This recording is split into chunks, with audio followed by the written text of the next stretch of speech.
Agora a gente vai falar um pouquinho do Sudão. E o Sudão aqui a gente tem vários problemas, tá?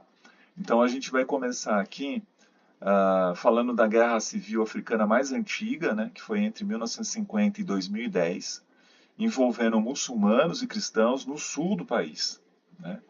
E para resolver essa questão foi criado um outro país chamado Sudão do Sul, né, já formado por cristãos. E aí depois, mesmo separado, né? Então a gente olha nesse mapa aqui, essa parte ao sul, né? Que está aqui nesse roxinho, que vai ser o Sudão do Sul. Depois que o Sudão do Sul descobre petróleo, ainda passa a ter um conflito militar com o Sudão, que passa a exigir uma parte dessa riqueza, né? E aí uma coisa também que vai chamar a atenção é a presença de guerrilhas sudanesas, né, que vão fazer a limpeza étnica, né, nesses combates, e principalmente aqui no oeste, nesse verde mais escuro aqui, que é a região de Darfur. Então nós temos muitos problemas aqui nessa região do Sudão. Na parte aqui de Darfur, então nesse mapa a gente já vê já em destaque as áreas, né, mais conflituosas. Então na cor preta aqui, o oeste do país, a gente chegou a ter mais de 300 mil pessoas mortas num conflito entre Darfur e o Sudão. Então você tem aqui nesse oeste do país, do Sudão, nessa região, ah, vários grupos étnicos, né? Você tem uma região muito pobre que ficou cansada, né, de ser excluída, ficou cansada do descaso do poder público e aí resolveu fazer um movimento separatista. E evidentemente que o governo sudanês reprimiu violentamente esse movimento separatista do Darfur, né? Então, o exército do Sudão e uma milícia armada poderosa chamada Janjaweed resolveram fazer limpeza étnica aqui, né? E aí a situação fica muito dramática, né? Até que se consegue um acordo mediado pelo Catar, né? Para poder apaziguar a situação em Darfur, né? Então foi uma grande tragédia humanitária que aconteceu aí por causa disso. No caso do Sudão do Sul, como eu já tinha mencionado um pouco, né? Aquela briga entre o Sudão e a população cristã aqui no Sul resulta na criação do Sudão do Sul, né? Então ele acaba sendo formado, é um país mais novo do continente africano, né? Nasceu em 2011 e ele já nasceu sendo extremamente pobre, né? Com gravíssimos problemas sociais, né? E aí, como eu disse, né? Depois que você acaba descobrindo áreas de petróleo aqui no Sudão do Sul, você passa a ter uma guerra com o Sudão, que só foi finalizada com esse acordo de participação dos lucros do Sudão, né? Aí você pensa assim, bom, acabou o conflito no Sudão do Sul. Claro que não. Por quê?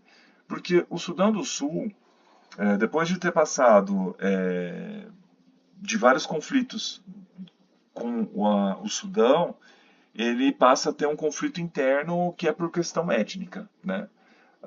O presidente e o vice-presidente do país, eles brigam, e acontece que o presidente era de uma etnia chamada Dinka, e aí você tem o vice-presidente de uma outra etnia chamada Nuer, e aí como há uma briga entre o presidente e o vice-presidente, esse conflito entre eles acaba passando para esses dois grupos étnicos. E aí você passa a ter uma guerra civil dentro do Sudão por causa dessa briga política, né? Então você tem mais de 50 mil mortos, você tem mais de 2 milhões de pessoas deslocadas, né? E aí tem um episódio que marca a atenção no continente africano, que é a tal das crianças soldados, né? Então você tem muitas crianças participando ativamente desses conflitos, não só no Sudão do Sul, mas também em outras áreas do continente africano, né? Voltando a falar do Sudão, né? Então o Sudão se envolveu numa confusão com Darfur, no oeste do país, se envolveu numa confusão no sul do país, que é o Sudão do Sul, e também passa por um problema interno, né?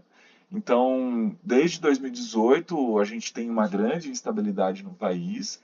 Então, a população muito descontente com o ex-presidente, que é o homem que você vê aí na foto, né? Então, tem a questão da inflação, do alimento, do combustível, né? E aí acontece um golpe de Estado. O presidente é derrubado, né? E assume uma junta militar, né, e acaba com a democracia.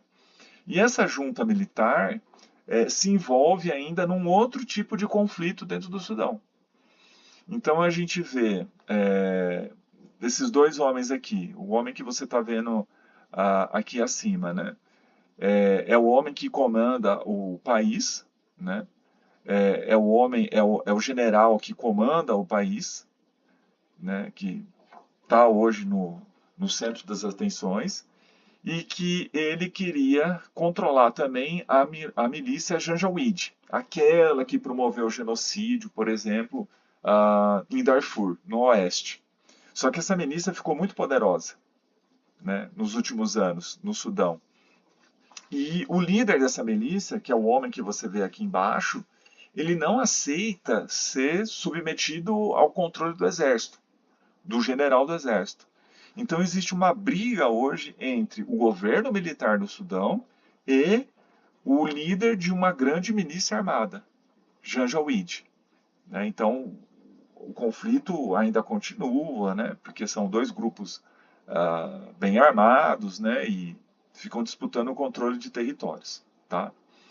Angola, a gente tem que lembrar de uma questão de Guerra Fria, né? Tem um conflito ideológico muito marcante, né? Angola, ex-colônia de Portugal, né? E depois que consegue a sua independência, mergulha numa grave crise civil. Por quê? Porque você vai ter ali basicamente dois grandes grupos que vão se organizar, um chamado Movimento Popular de Libertação de Angola, que é um movimento socialista, e o outro chamado União Nacional para a Independência Total de Angola, UNITA, né, apoiado pelos Estados Unidos e pela República Sul-Africana, também conhecida como África do Sul. Então você vai ter um conflito entre socialistas e capitalistas para decidir o futuro do país. O que o país vai ser? E veja que nós estamos na Guerra Fria, né? Então isso acaba incendiando o conflito ali. É lógico que também nós vamos ter conflito motivado pelo controle das grandes áreas de petróleo e das grandes áreas de diamante, que são duas grandes riquezas do país, né? Esse conflito, essa guerra civil, só vai terminar no começo do século XXI, né? E aí a Angola passa por um grande processo de reconstrução nacional, né? E uma coisa que chama atenção no país é o grande número de amputados, porque nessa guerra civil foram utilizadas muitas minas terrestres. E a função da mina não é matar a pessoa, propriamente, né? É alejar, fazer com que o lado adversário ele tenha muitos custos para tratar essa pessoa ferida, que está sem o pé, que está sem a perna. Né? Fazer com que ela gaste mais com suplementos médicos, né? É fazer que na linha de confronto, se você tem lá um combatente machucado que está agonizando de dor, ele precisa ser socorrido. Então você vai tirar pelo menos mais uma pessoa de combate porque vai ter que socorrer quem está ferido. Né? Então o que acontece é que a Guerra Civil terminou e você ainda tem muitas minas terrestres espalhadas em várias partes do país. E acontece que crianças vão jogar bola, pessoas vão passar por determinado lugar e elas acabam sendo vítimas até hoje dessas minas e ficam amputadas. Tá? Moçambique vai na mesma linha de Angola. Você tem também um caráter ideológico para essa guerra civil, perdão. Então você tem a Frente de Libertação Moçambicana, que é socialista, e a Resistência Nacional Moçambicana, que é capitalista. Né? Então você tem essa guerra civil entre os anos 70 e 90, né? Que começa também do mesmo jeitinho depois que eles conseguem a independência em relação a Portugal. Né? E que hoje ainda existe uma rivalidade entre esses dois grupos que se tornaram dois partidos políticos, que são os grandes partidos políticos de Moçambique. Né? E desde o fim da Guerra Civil, Moçambique só tem presidentes ligados ao Frelimo. Né? E sempre o Renamo anuncia as fraudes, né? Das eleições e questiona essas fraudes, e sempre você tem confrontos entre o governo e a oposição. No caso aqui de Moçambique, o que chama mais atenção recentemente é a presença do Estado Islâmico na região. Tá? O Estado Islâmico tem criado células terroristas em Moçambique. Tem entrado em Moçambique, aqui na região norte, chamada Cabo Delgado, uma região pobre, abandonada pelo governo, né? Então esse é um terreno fértil para o desenvolvimento do radicalismo, né? E aí eles vêm ganhando corpo e o governo moçambicano ele não tem força para combater esse grupo vinculado ao Estado Islâmico, né? Então tem um grupo também chamado Al-Shabaab, só que ele é vinculado ao Estado Islâmico, né? E essa região de Cabo Salgado ela é rica, né, em rubi e gás natural. E aí o governo moçambicano ele precisou pedir ajuda militar estrangeira, né? Tanto dentro do continente africano, né, para a comunidade de desenvolvimento da África Austral, né? Então, por exemplo, Ruanda acabou enviando tropas para ajudar no combate a esse grupo radical islâmico, e a própria União Europeia apoiou a ajuda militar, né? Dando apoio, dando treinamento, e a liderança dessa ajuda militar europeia fica a cargo de Portugal, né? Que é a ex-metrópole de Moçambique. Tá? A Etiópia chama atenção aqui um conflito nos últimos anos muito sangrento, né, muito sangrento, com mais de 500 mil mortes, que envolvendo a população aqui do Tigré, né, no norte da Etiópia. Então, essa população, esse grupo étnico, ele acabou sendo excluído do poder central, né?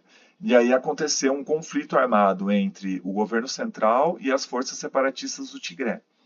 Então, pessoas dessa etnia começaram a perder cargos do governo, começaram a ser desprestigiadas.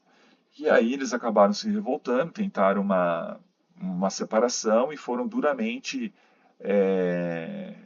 reprimidas pelo governo central. Tá?